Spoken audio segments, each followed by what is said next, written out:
ভয়ঙ্কর মাদক স্কোপোলামিন অপরাধ জগতে যার পরিচিতি ডেভিলস ব্রেড বা শয়তানের শ্বাস নামে।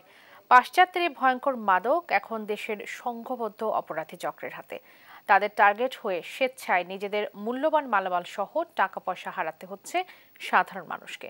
বরগুনার মতো মফস্বল জেলা শহরেও এদের দৌরাত্ম্য বৃদ্ধি পাওয়ায় উদ্বিগ্ন এসব এলাকার সাধারণ মানুষ। রিয়াজ আহমেদ মুসার পাঠানো তথ্যচিত্রে দেখুন রিপোর্ট।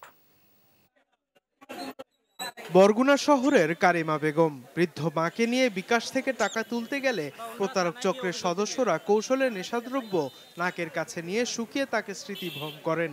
এরপর তিনি নিজেই প্রতারকদের হাতে খুলে দেন তার গলায় থাকা স্বর্ণের চেন, কানের দুল, হাতের আংটি ও মোবাইল ফোন।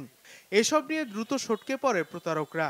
করিমা বেগম বুঝতেই পারেননি তিনি নিজের হাতে স্বেচ্ছায় ওদের হাতে কেন তুলে দিলেন তার এসব মূল্যবান জিনিসপত্র। আমাদের কান্দলেস মা আমার সব লইয়ে গেছে, আমার সব লইয়ে গেছে। আংটি হলো দুইটা, এরপর চুড়ি, এরপর গলার চেন, এরপর কানেরটা, এরপর আমার ফোন, হেই আমি দিদি সবাতে। বরগুনা শহরের সাধারণ মানুষ বলছেন তারা সম্প্রতি এমন বেশ কিছু ঘটনার কথা জানতে পেরেছেন। এ কারণে তারা বেশ শঙ্কিত। শহরের পৌর সুপারমার্কেট, বঙ্গবন্ধু সড়ক, কাজী নজরুল সড়ক, কসমেটিক্স পট্টি, গার্মেন্টস এলাকায় এরকম ঘটনা আগেও ঘটেছে বলে জানান স্থানীয়রা।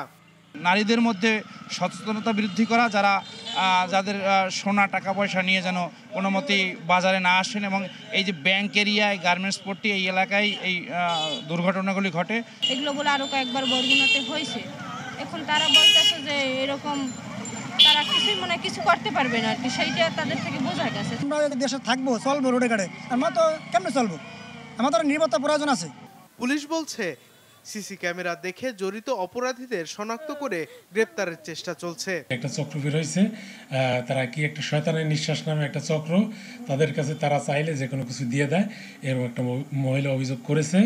আমরা তাৎক্ষণিক অভিযোগ করার পরে তাৎক্ষণিক ঘটনাস্থলে পুলিশ পাঠিয়েছি এবং উক্ত স্থানে সিসি ক্যামেরা সহ সবগুলো আমরা চেক আপ করে ঘটনা তদন্ত করে দেখতেছি।